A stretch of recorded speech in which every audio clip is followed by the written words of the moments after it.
ఇది ముఖ్యంగా ఇంకొక వార్త గ్రూప్ 2 ఎగ్జామ్ ఉంటుందా అన్నట్టుగా ఇంకొక వార్త మనం చూస్తున్నాం. టీఎస్పీఎస్సీ పరీక్ష నిర్వహణపై అయోమయం. కమిషన్‌ను ప్రక్షాళన చేసి ఏప్రిల్ 1న నోటిఫికేషన్ ఇస్తామన్న కాంగ్రెస్. వచ్చే నెలలో గ్రూప్ 2 పరీక్షకు కమిషన్ ఏర్పాటు అన్నట్టుగా మనం మరొక వార్త చూస్తున్నాం. ముఖ్యంగా ఇక గ్రూప్ 2 ఖచ్చితంగా ఎగ్జామ్ ఉంటుందన్నట్టుగా తెలియవస్తుంది. ఇక Telangana state public service commission పరీక్ష నిర్వహణపై అయోమయం నెలకొన్నది.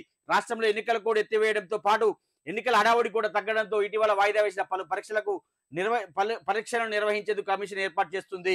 ఇక వాస్తవానికి ప్రత్యేక చట్టంతో టీఎస్పీసీ ప్రక్షాళన చేసి యూపీఎస్సీ తరహాలో పునరుద్ధరిస్తామని కాంగ్రెస్ పార్టీ ఎన్నికల మేనిఫెస్టోలో పెట్టింది. ఇక ఇది అప్లై చేశారు. ముందుగా ఈ పరీక్షలను ఆగస్టు 29, 30 తేదీలో నిర్వహించాలని భావించిన అభ్యర్థుల ఆందోళనతో 2, 3 తేదీలకు వాయిదా వేశారు. కానీ అదే సమయంలో అసెంబ్లీ ఎన్నికల నోటిఫికేషన్ రిలీజ్ కావడంతో ఆ తేదీల్లో పరీక్షల నిర్వహణ కష్టమని జనవరి 6, 7 తేదీలో పెడతామని టీఎస్పీఎస్సీ ప్రకటించింది. ఇక ఇంతవరకు బాగానే ఉన్న టీఎస్పీఎస్సీ నిర్వహించిన పలు పరీక్షలు లీక్ కావడంతో పాటు రద్దు అయ్యాయి. మరికొన్ని పరీక్షలు వివిధ కారణాలతో వాయిదా పడ్డాయి. పరీక్షలు నిర్వహించడంలో టీఎస్పీఎస్సీ ఫెయిల్ అయిందని, ఆ కమిషన్ రద్దు చేయాలని నిరుద్యోగులు ఆందోళన చేశారు. అయినా ఏ ఒక్క అధికారిపైన సర్కార్ చర్యలు తీసుకోలేదు. దీంతో నిరుద్యోగుల్లో తీవ్ర అసంతృప్తి నెలకొంది. ఈ నేపథ్యంలో తాము అధికారంలోకి వస్తే టీఎస్పీఎస్సీ ప్రక్షాళన చేస్తామని కాంగ్రెస్ మేనిఫెస్టో ప్రకటించింది. దీంతో పాటు జాబ్ క్యాలెండర్ ను ప్రకటించింది. ఈ లెక్కన గ్రూప్ 2 పరీక్ష నిర్వహణకు ఏప్రిల్ 1 నోటిఫికేషన్ ఇస్తామని పేర్కొంది. ఇప్పుడు కాంగ్రెస్ పార్టీ అధికారంలోకి వచ్చింది. 1-2 రోజుల్లో కొత్త సర్కార్ కొలవదీరనుంది. త్వరలోనే కమిషన్ ప్రక్షాళన జరుగుతుందనే ప్రచారం మొదలైంది. ఇక ఇది ముఖ్యంగా ఏప్రిల్ నోటిఫికేషన్ ఇస్తామని ముందే కాంగ్రెస్ పార్టీ చెప్పడం కూడా జరిగింది. ముఖ్యంగా ఈసారి కాంగ్రెస్ పార్టీ అధికారంలో రావడానికి నిరుద్యోగులు ముఖ్య కారణం.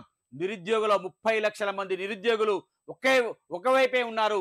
ఖచ్చితంగా కాంగ్రెస్ పార్టీ గెలిస్తే మాకు ఉద్యోగ అవకాశాలు వస్తాయని ముఖ్యంగా చదువుకున్న వారు, నిరుద్యోగులు, యువత మొత్తం కాంగ్రెస్ వైపే మళ్ళింది.